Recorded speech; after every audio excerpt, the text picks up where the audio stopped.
November 10th. Word has come from Marseille. The final adjustments have been made on our new submarines. Today, they will be shipped to us in Madagascar.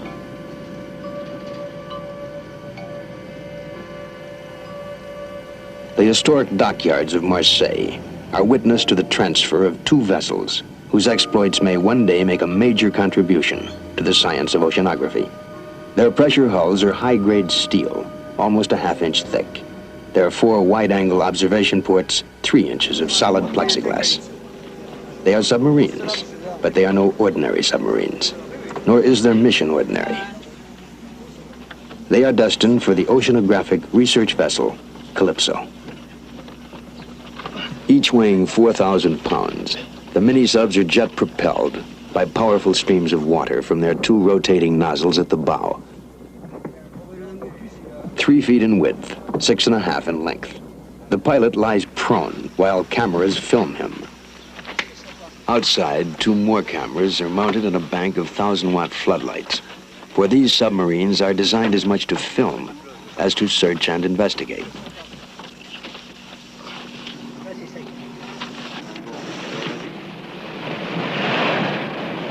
Our one-man mini-subs were spawned from Denise, the 2-man diving saucer we constructed in 1959.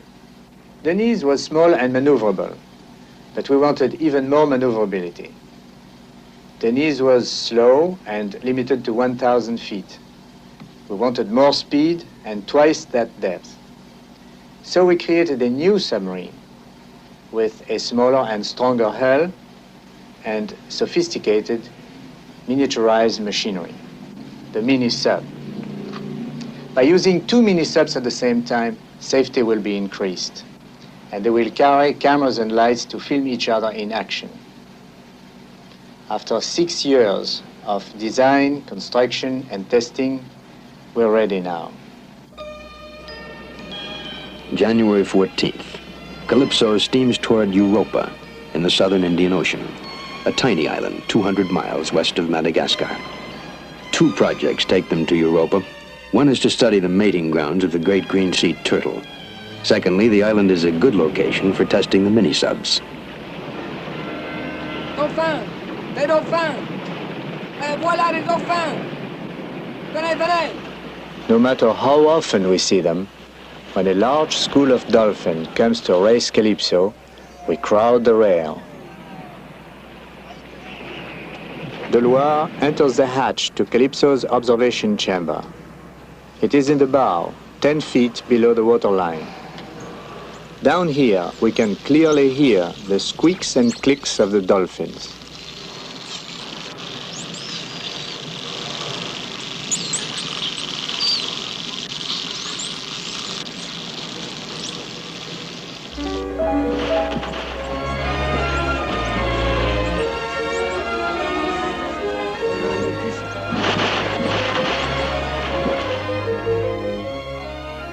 £200 of fine-tuned muscle, massive spine, and flukes.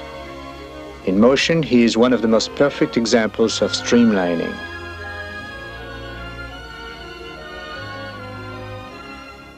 Now, we are just watching the dolphins play with us. One day, we will live among them to film their complex social life in the natural environment of the sea.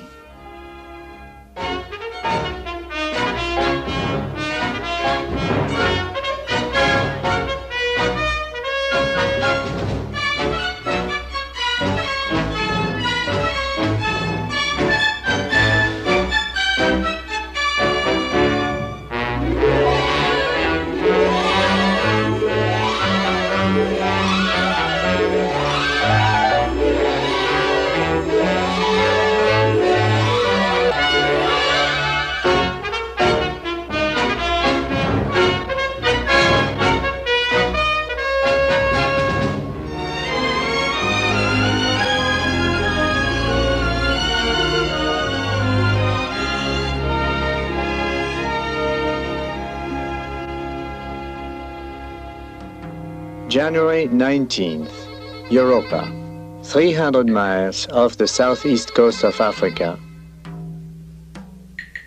6 miles in diameter, with a shallow brackish lagoon and miles of brilliant beaches. The charts are incomplete, but apparently there is a favorable test site for the mini-subs. Captain Maritano chooses his anchorage. Now, with the ship firmly secured after a bouncing week at sea, the turtle-like subs must be stripped and every element inspected and retested. Designed by the Kousteau team of scientists and engineers, each carries a cluster of sophisticated devices for propulsion, navigation, and life support. The motor that generates the jet streams is carried in the fiberglass framework outside the hull. So are the lead-acid batteries. In the event of leaking gases or engine fires, the pilot is safe from harm. 7 days have been scheduled to check out hull, motors, valves, batteries, and controls. There is ample time to start another search. Somewhere, in the waters beneath Calypso, is the mating ground of the green sea turtle.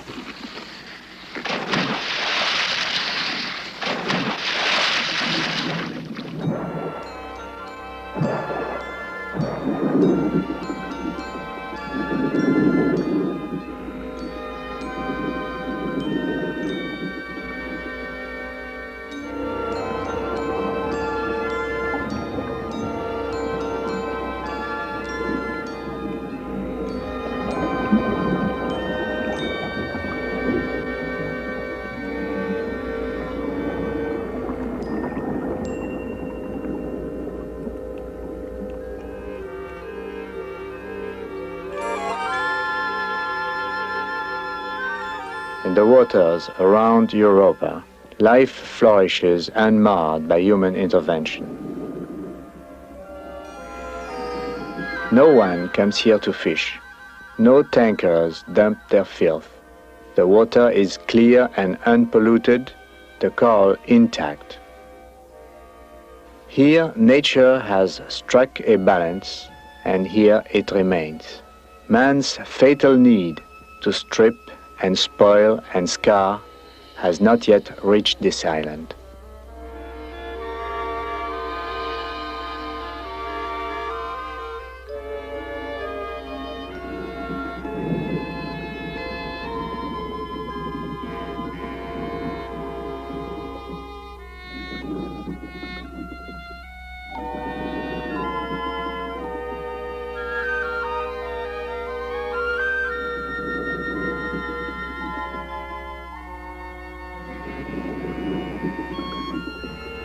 Somewhere in this liquid paradise, there lies the love ground of the turtles.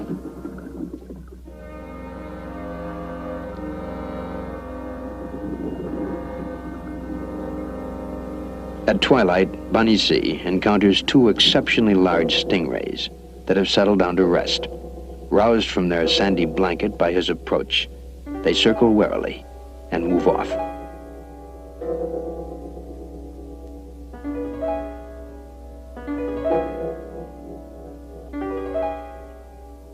As Bunny C swims round a coral outcropping to head off the rays, he is suddenly confronted by an incredible gathering of turtles preparing for their march from the sea. It is January 20th. Throughout the African summer, from November to April, the primitive, eternal, stirring in their blood brings them back to Europa. They come from Mozambique and Madagascar, from Obia, Mombasa, and the shores of the Comoros, north along the trenches, south from their pastures on sunken reefs, all the way from far Cape Gardafui. Some will swim 1,000 miles or more before their journey is done.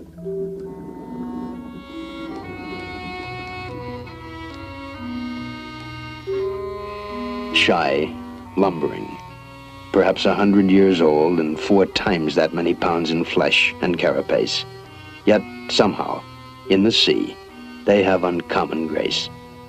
By the thousands, they gather as they have gathered for centuries, to wait the moment of partnership.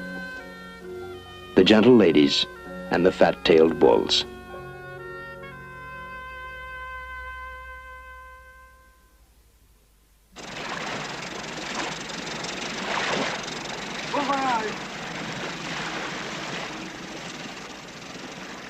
January 22nd.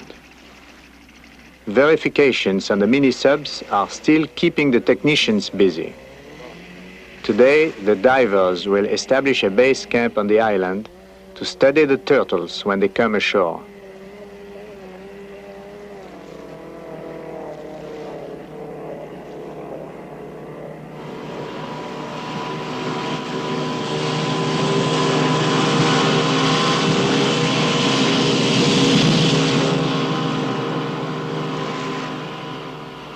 The cool, seductive beauty of Europa does not persist much further inland than her beaches.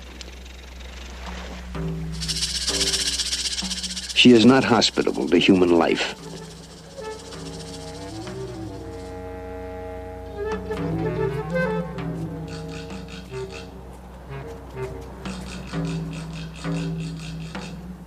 Over all the flatland of her interior, there hangs a fetid, marshy odor. Her waters are undrinkable.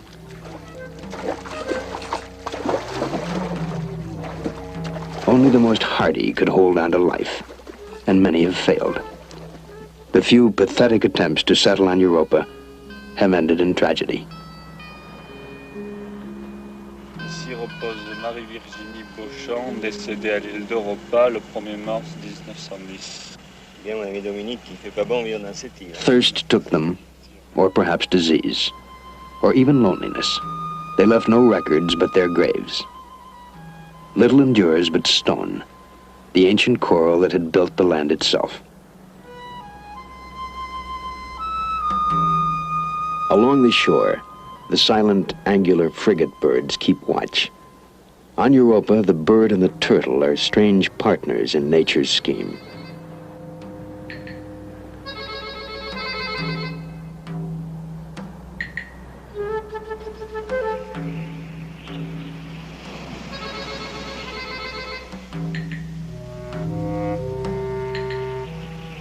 For most of the day, Falco, cameraman McKay, divers Soumian and Bonacy have trekked the island seeking the most popular nesting sites for the great sea turtles.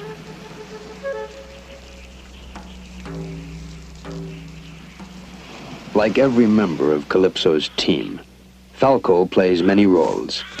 Diver and operations chief, technician and navigator, he is also a skilled naturalist.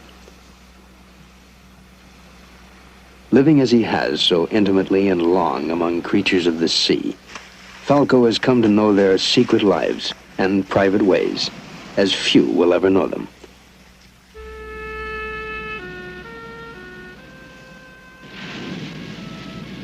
As the tide comes in, the great shells form a line, waiting their turn to come ashore, looking for an easy slope to climb.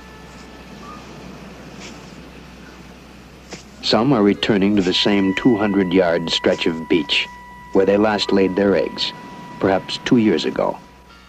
How do they know? How can they tell without exploring it? Which stretch of beach will offer them safe nesting for their eggs? What marvelous instinctive memory survives in the cells from age to age to bring them here with such precision? They are the oldest type of living reptiles, more ancient in lineage than the dinosaur. Once they were land creatures. Gradually, one branch of the family has chosen the sea. Their shells lengthened. Their feet became flippers. They became well adapted to marine life, but they still must come ashore to lay their eggs, as the incubation of eggs requires warmth from the sun. Besides, although the adult turtles can stay submerged for hours, the newly hatched must breathe frequently. The nest must be on land. Awkward and gentle, armed with neither tooth nor claw, the female is defenseless now. Any hunter can take her with ease. But here, no one has ever hunted her. She is protected by law and by 200 miles of isolating sea. Here the nights are safe and the scents abundant. With her wide front flippers, first she digs a basin large enough to accommodate her. The sand she can't help flinging on the lenses of her eyes. is washed away by a steady flow of tears. The task demands an Olympian effort from creatures who have shed the muscle structure needed to carry their weight on land. Once the basin is prepared, the hind flippers begin to drill a cylindrical well. The eggs will be deposited there, well beyond the reach of coconut crabs.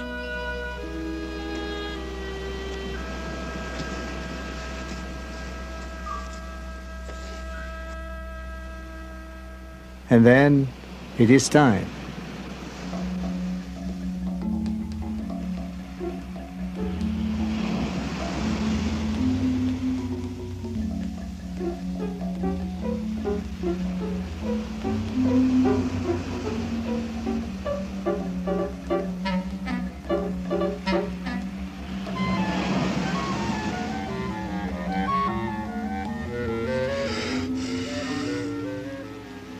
Each nest contains almost exactly 100 eggs.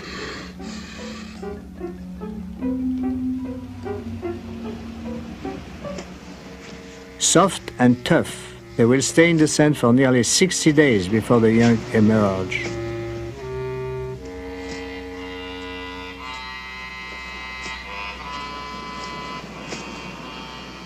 She has carried the promise of life many thousands of miles. This is why she has come, and this is why the frigate birds wait.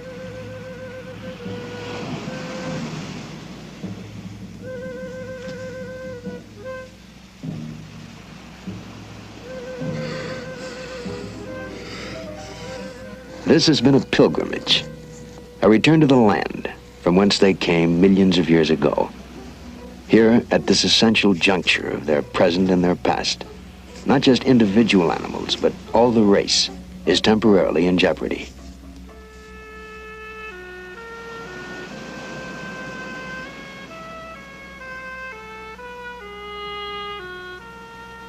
Often the labors last all night.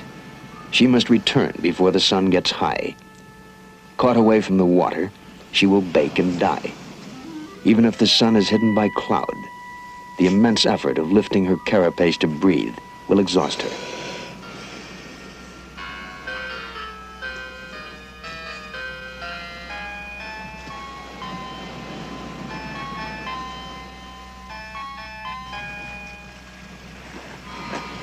Even after she reaches the sea, she will not be home until the tide comes in. She will wander among the coral heads, seeking a passage channel to the deep.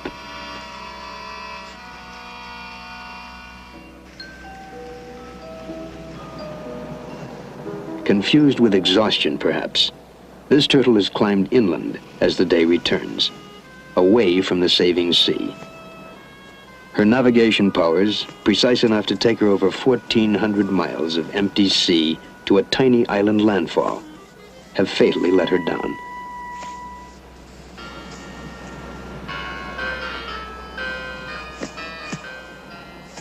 Another one has blundered into a route.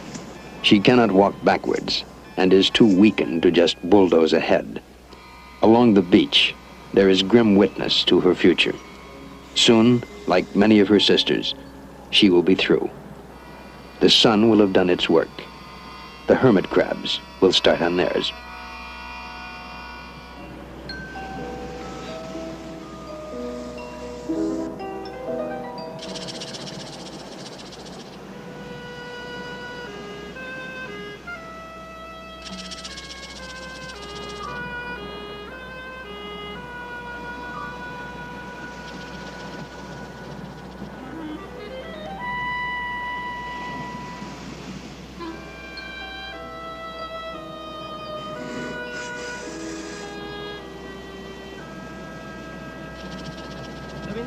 Viens voir. Ah, elle a planqué, hein?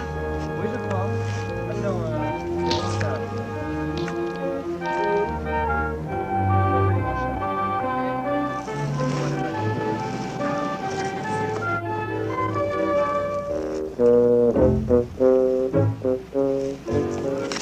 While Falco and Banassi mount a rescue of the trapped turtle, far up on the dune, Goupil and Benat have found the lost one and turned her around to the sea.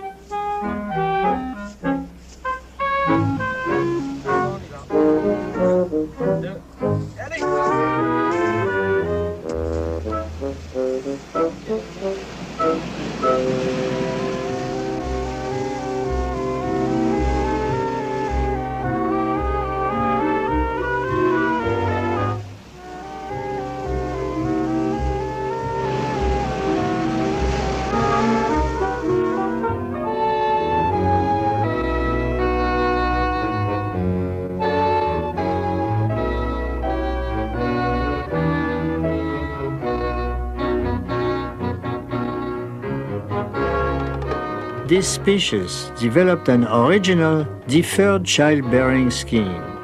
Directly after having deposited her eggs, the female is ready to mate and conceive young for the next egg laying 2 or 3 years hence.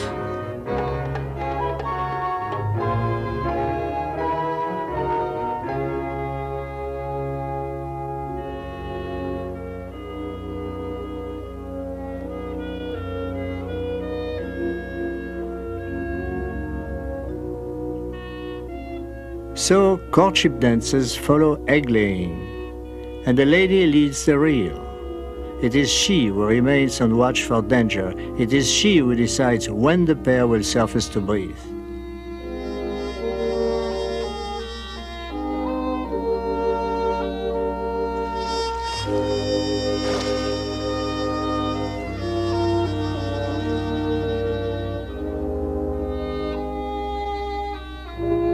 The male just closes his eyes and clings firmly onto his mate.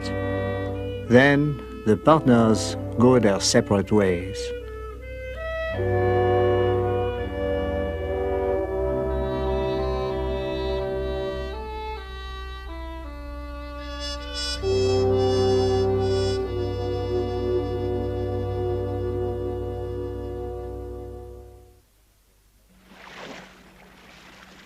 January 27th. The week is up. Mollard reports the mini-subs are ready. Today, Falco will make a preliminary dive in number 1. The complex routine of checklist and countdown must be precise and complete. The directional gyro on the mini-sub is aligned with Calypso's own gyro compass, with headings called down from the bridge by intercom. Combien? 279. 279. 280. Ça y est, 280? Oui, c'est bon, merci. Oxygen supply, hydraulic pump and pressures, emergency escape gear, controls free and functioning. Vérifiez la liaison radio. Me reçois-tu à toi? Communications good.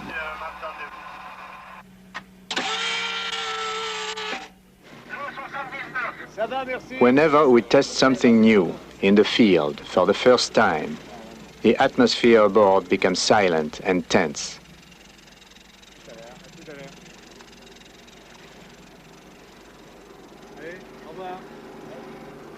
Falco and I have been together now for more than 15 years.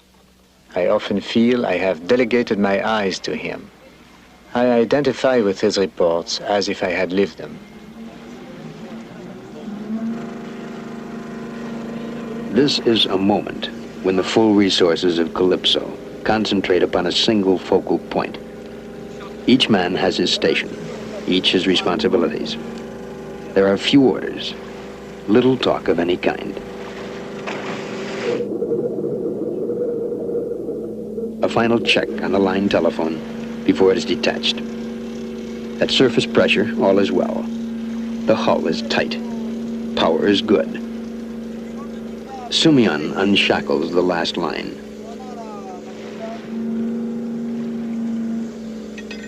Now Falco is on his own. Taking a camera, Delois will follow the sub down in the first phase of the dive.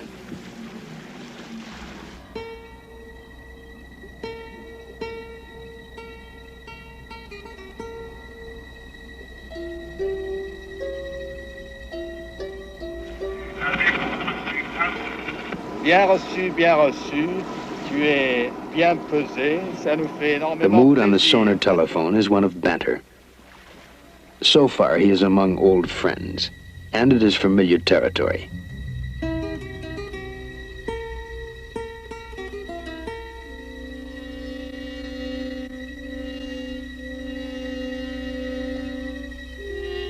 Falco guides the mini-sub with a single joystick.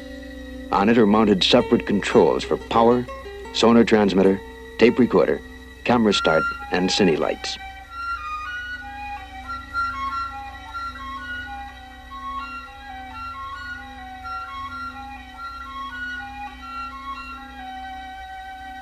The sub has reached 300 feet. To arrest his descent at this level, he has released 2 of his 21 small lead weights. Each weighs 2 pounds.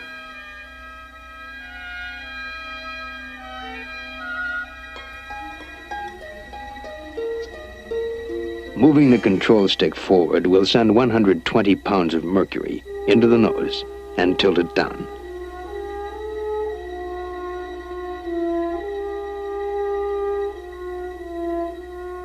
Now he descends more slowly, listening, checking. At 20 atmospheres, the total pressure on his capsule exceeds 1,200 tons. It is still cooling, shrinking, slowly dropping into the blackness.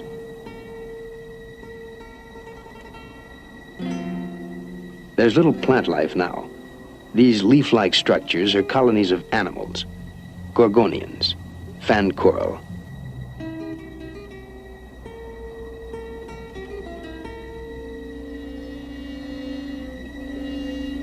At 660 feet, Falco reports to Laban. All is well. Est-ce que tu es arrivé au fond à toi? Cruising forward under the steady thrust of his 2 maneuvering jets, his lights make galaxies out of the plankton here.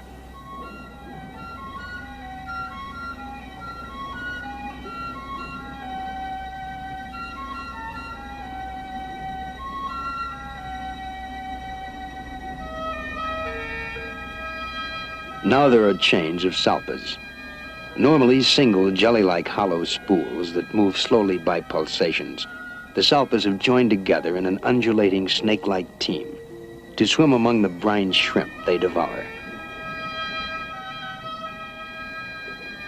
880 feet, and a pressure of 26 times that on the surface.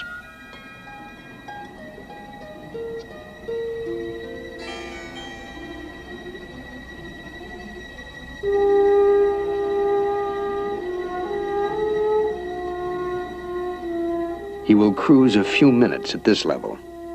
He has been down an hour, 1/3 of his planned time. Est-ce que l'eau est claire? Est-ce que l'eau est claire? À toi.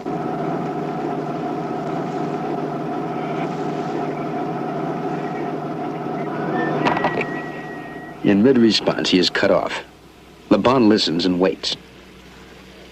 If the sonar telephone has failed, perhaps the power has failed. Now they can only wait and trust in the cool head of the man below. In utter blackness, he must release his ascent ballast and float without power back to the surface.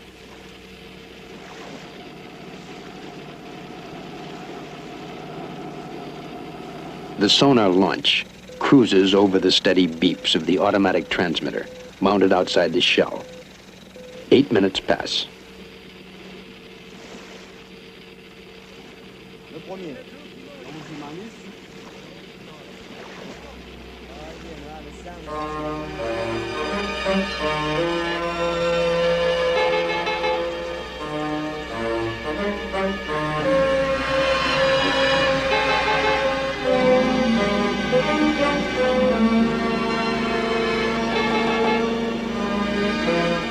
Last item on the checklist, the inflatable safety skirt for abandoning ship in heavy seas.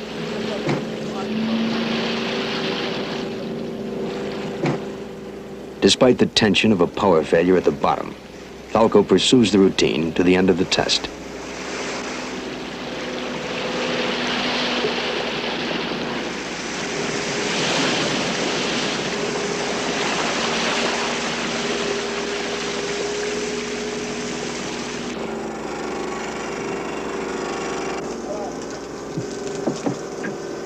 For the next few minutes, of course, we will be overwhelmed with technical reports. But a vivid, direct account from Falco is what I am really waiting for. Falco reports to Captain Cousteau and to Jean Mollard, the mini-sub's chief engineer. J'ai mis sur caméra numéro 1, j'ai mis la première lampe en route, j'ai commencé à filmer, ça se passait très bien. J'ai mis un peu de bas, je donnais un petit coup. Sur la pompe, et c'est parti de là.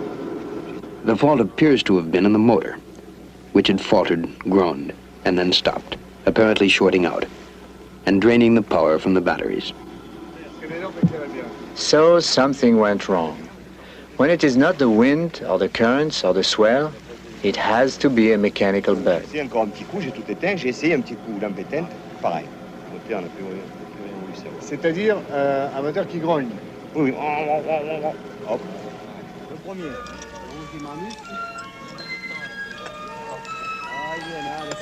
The offending motor is pulled, and through the night the engineers track down and correct the failure.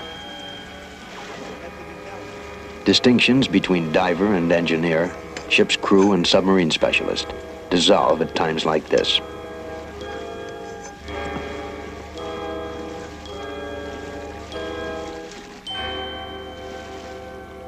By dawn, both subs are ready. January 25th. Captain Cousteau and Falco will dive as partners now, the way it is meant to be. Cousteau enters mini-sub number 2 at 7:04 that morning.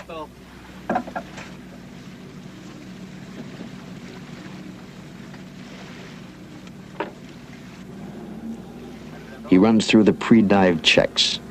Vous recevez, oui? Bon. Ok, vous pouvez y aller. At 7:23, he is lowered into the sea.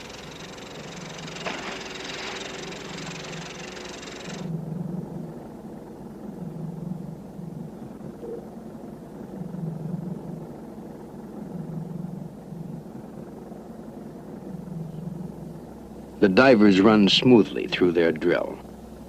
Release the sling, clean the windows, visual check with the pilot, and then release the telephone cord and the nylon safety line.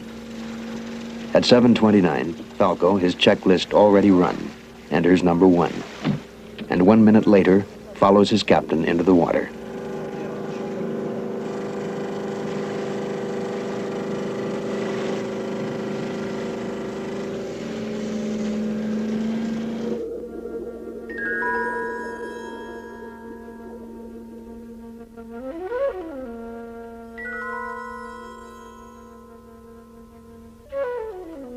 Again, the divers run their scrupulous exterior check, and then the two are free.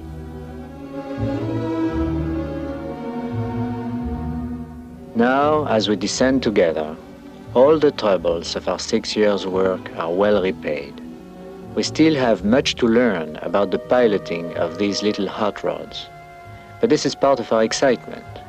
From the start, they proved just as unpredictable as they are seductive.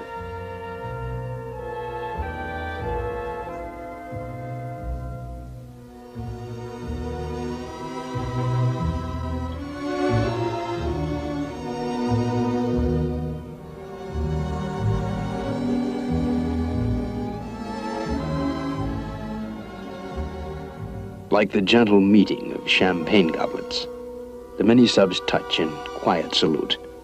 The testing is completed. Now their career can begin.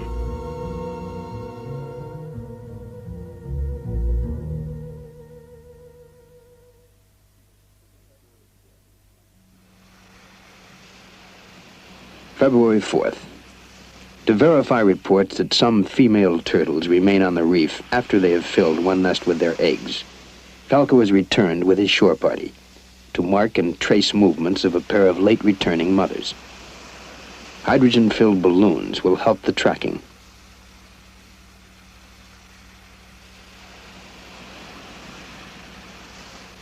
The shell, like fingernails, contains no nerves. The turtles seem unperturbed at being drilled, though anxious to be off.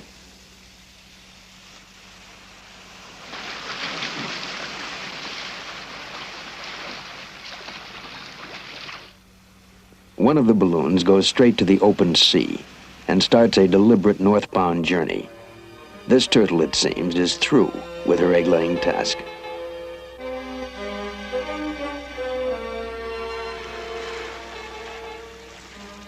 Two days later, Laban sights the second marking balloon, less than a mile from the ship.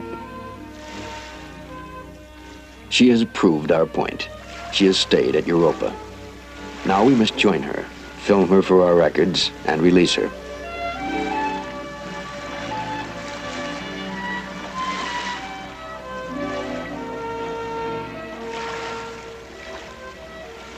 Delois goes down with Soumia to photograph.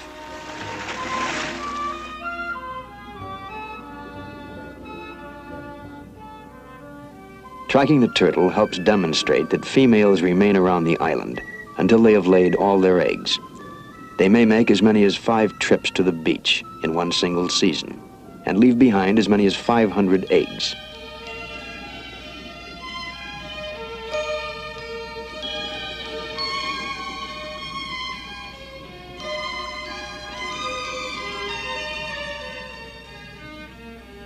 Our turtle has done her part of the study and can be released with thanks.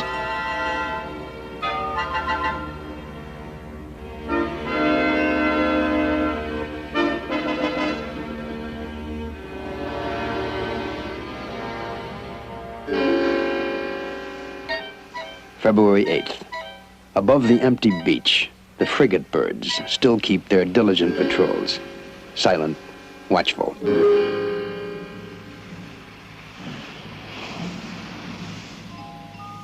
The babies have hatched some hours before and climbed to just below the surface of the sand, their shells still soft as leather.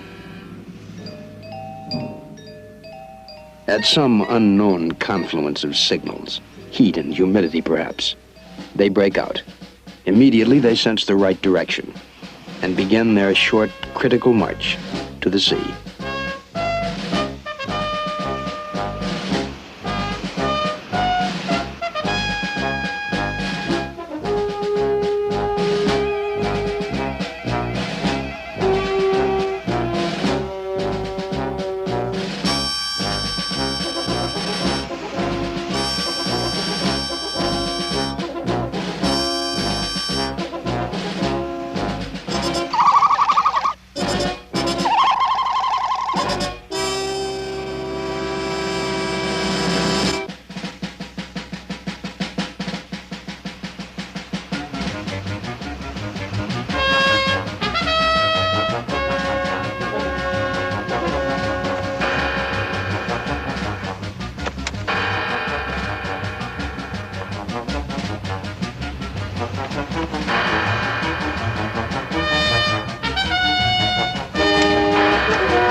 Even the sea cannot save them.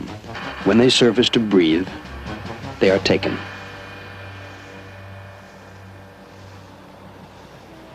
Unless they hatch at night, when the frigates cannot see them, or in storms when the wind has driven the birds inland, they stand no chance. Of the more than 100 hatchlings in this nest, apart from those in Falco's canvas sack, the number of survivors is 0.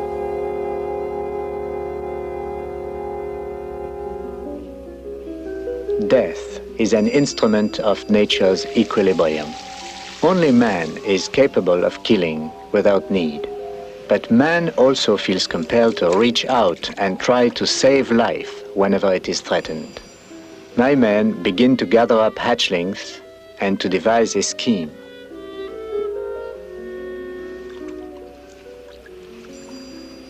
No one knows exactly how they sense the direction of the ocean, even when it is out of sight. Their seaward drive seems inexhaustible. Few obstacles deter them. They can survive a week of this struggle without food, although in nature it is seldom more than minutes till they reach their goal.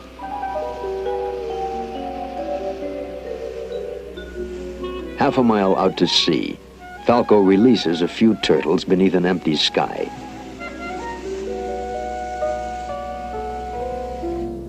Photographed from below, the hatchlings plunge, surface to breathe, and plunge again. It seems safe. The sky stays clear. The hatchlings strike out surely toward the open sea.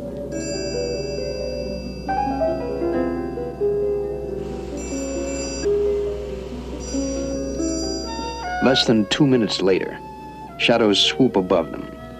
From out of nowhere, the frigates have arrived.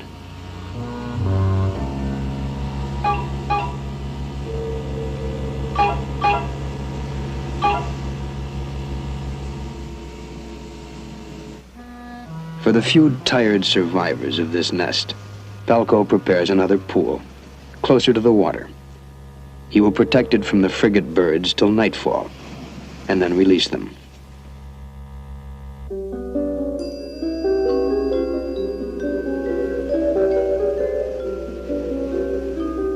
The men place the makeshift cover on the pool, and then retire. A scheme that sets the frigate's nose out of joint.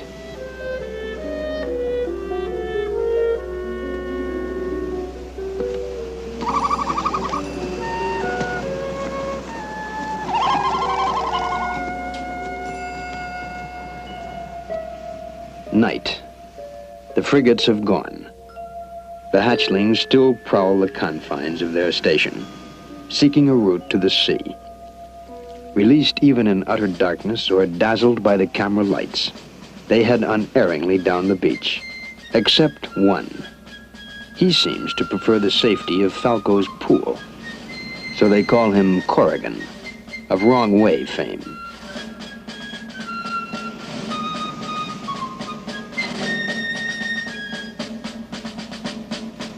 Finally, Corrigan pauses and seems to sniff the air. Sensing some clue, he answers a summons that has compelled his race since long before there were men. The rest are nearly there already. They still risk the jaws of hungry fish, but most will survive the night.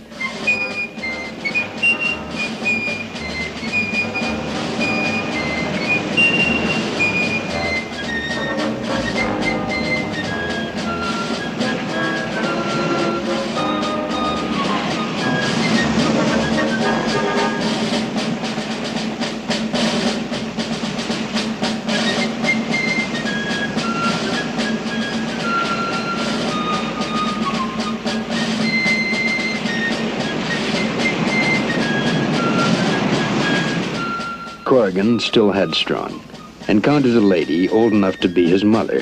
Maybe she is his mother. She doesn't know or care. Once their eggs are laid, turtles have no interest in the product of their nest.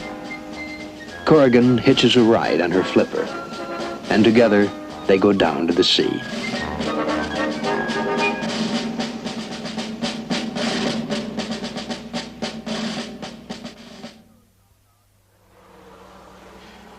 These little fellows are now exactly 6 weeks old. Moments after they hatched, a member of Calypso expedition put them in a plastic bag with a little seawater and took off from Europa's small and rough landing strip on a Piper Aztec. 48 hours later, they were safely here in the Monaco Museum. Their carapace is still soft, but they have already started to grow.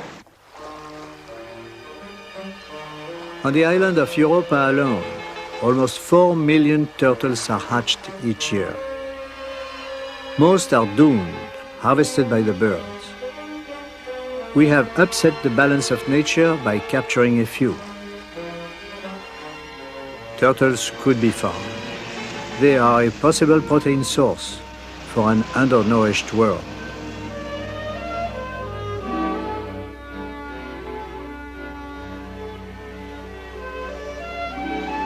In most areas, man has hunted the green turtle almost to extinction, sometimes very cruelly. The species is almost everywhere in real danger.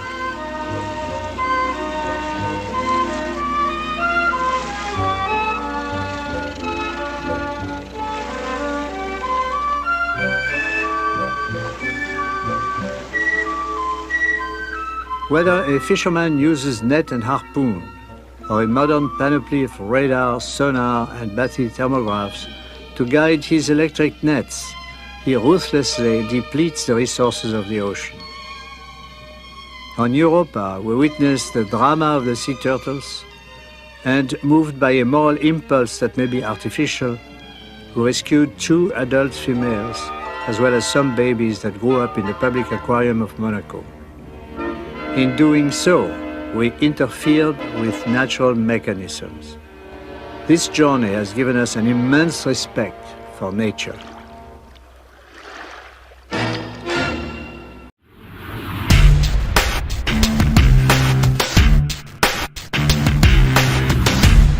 ashthunderbird@gmail.com